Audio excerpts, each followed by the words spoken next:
Hello and welcome. I'm Rawia Alami and this is the Dailies, where we take a look at important news stories, reports, analyses and articles published in newspapers and media outlets across the world. Today's headlines were dominated by President Trump's dismissal of Federal Reserve official Lisa Cook, with many outlets analyzing the implications for the Fed's independence. Another prominent story covered Trump's order directing the National Guard to prepare for a more active role in responding to potential civil unrest across the United States. Meanwhile, major ongoing international issues, including the conflicts in Ukraine and Gaza, continued to command extensive media attention. We'll start with the New York Times, which published a report explaining the legal fight created by President Trump's decision to fire Federal Reserve Governor Lisa Cook. Normally, Congress only allows Fed officials to be removed for cause, meaning serious misconduct. Trump claimed Cook was tied to mortgage fraud, though she has not been charged, and she refuses to step down. The report highlights what legal experts say, that the firing may not meet the legal standards, setting up a possible court case. The piece reviews past rulings, also including a 1935 decision that limited presidential power, but notes that the Supreme Court has recently allowed Trump to remove leaders of other agencies. The report underscores the Fed's special protections, making this case an important test of presidential authority and the independence of financial institutions.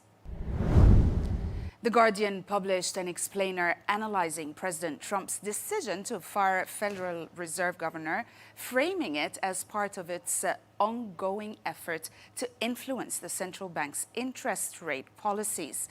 Experts warn that removing Fed officials for political reasons threatens the institution's independence, which is crucial for managing inflation and maintaining economic stability.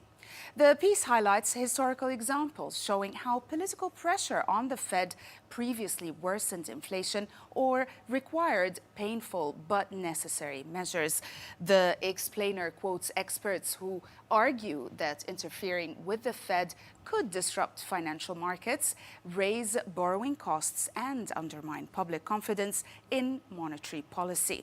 The piece emphasizes the potential legal and economic consequences of Trump's actions. Not surprisingly, The Economist also had something to say about Lisa Cook's dismissal. In its editorial, The Economist contends that Trump's crusade against the Federal Reserve will be self-defeating. The piece explains how President Trump's push for lower interest rates is clashing with the Federal Reserve's independence. Trump has persuaded the Feds to cut rates, even moving against Fed officials like Lisa Cook. Chair Jerome Powell, who steps down next year, has resisted, though his latest tone was softer. Economists worry that political interference could damage the Fed's credibility, making inflation harder to control. And the irony, as the article argues, is that Trump's efforts may backfire, weakening trust in the Fed and keeping borrowing costs high, even as U.S. debt and deficits grow. Moving on to the Washington Times, which reported today on President Trump's new executive order aimed at tackling what he calls a national crime emergency, first declared in Washington, D.C. earlier this month. The report details the executive order, which includes the creation of a specialized D.C. National Guard unit focused on public safety, overseen by Defense Secretary Pete Hegseth. The order also extends to multiple federal agencies. Apparently, Department of Housing and Urban Development will investigate housing safety. The Transportation Department will set up transit inspections, and the National Park Service will increase park police staffing. Additional measures also include apparently hiring more federal prosecutors and also an online portal to recruit law enforcement professionals. Attorney General Pam Bondi will review and recommend changes to DC police practices, and Trump urged Congress to make the order law, signaling his intention to institutionalize federal involvement in urban crime control.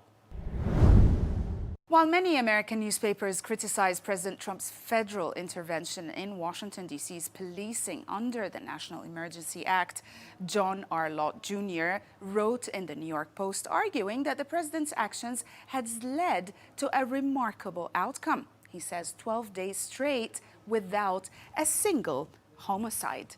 The article highlights how federalizing the DC police force, adding over 500 federal officers and 800 National Guard troops, and ramping up prosecutions produced an immediate and statistically significant decline in murders. Lott also contrasts this with DC's historically high homicide rates, which apparently far exceeded national averages in 2024. Critics like local Democrats and officials argue the move is heavy-handed, while supporters point to visible results. Now, the piece also emphasizes that Black residents who are most affected by violent crime in DC stand to benefit most from Trump's crackdown. Lott concludes that federal action is restoring order despite partisan resistance. Moving on to the Middle East conflict, Thomas L. Friedman wrote in the New York Times, delivering a stark critique of Israel's ongoing war in Gaza, arguing that it is not only costing Palestinian lives, but also destroying Israel's global standing and dividing Jewish communities worldwide. He highlights the recent strike on Nasser Hospital, which killed civilians and journalists, as a symbol of Prime Minister Benjamin Netanyahu's strategy to prolong the war for political survival. Friedman contends that with Hamas largely weakened, continued strikes on lower-level fighters only worsen civilian suffering. He warns also that Israel risks becoming a pariah state, facing growing hostility abroad, ruptures within the Jewish diaspora, and fractures in U.S. politics. Ultimately, Friedman suggests that the campaign is less about national security and more about Netanyahu's grip on power.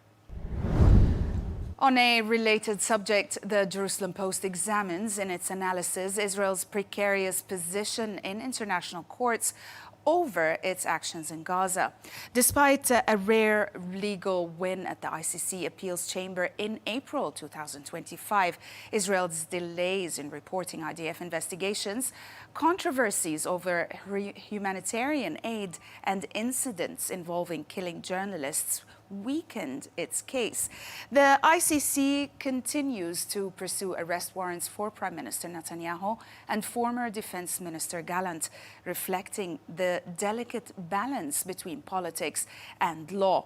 The piece highlights that while Israel missed an opportunity to shape the narrative at the ICC, it still has a chance to present a stronger, more transparent defense at the ICJ, which is handling broader allegations, including genocide claims, through January 2026. Gillian K. Melchior tries to explain in her article in the Wall Street Journal why Ukraine refuses to surrender Donetsk despite Russian demands. She argues that Putin's insistence on claiming territory his forces haven't conquered shows weakness and not strength. Donetsk remains vital because of Ukraine's fortress belt, a heavily fortified defense line built over a decade.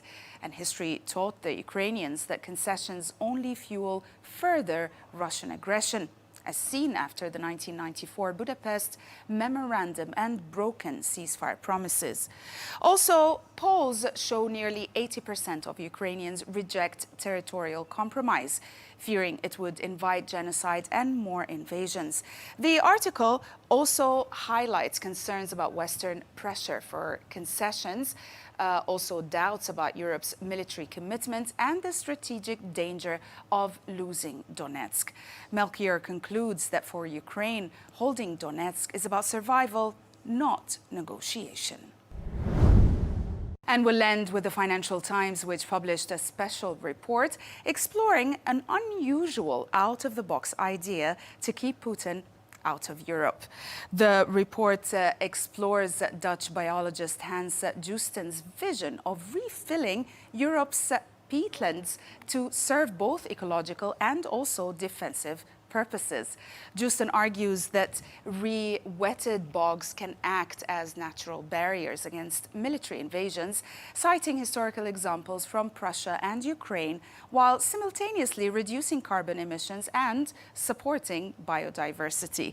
The piece highlights tensions between environmental goals and national security planning, noting mixed reactions across Germany, Poland, and also Estonia.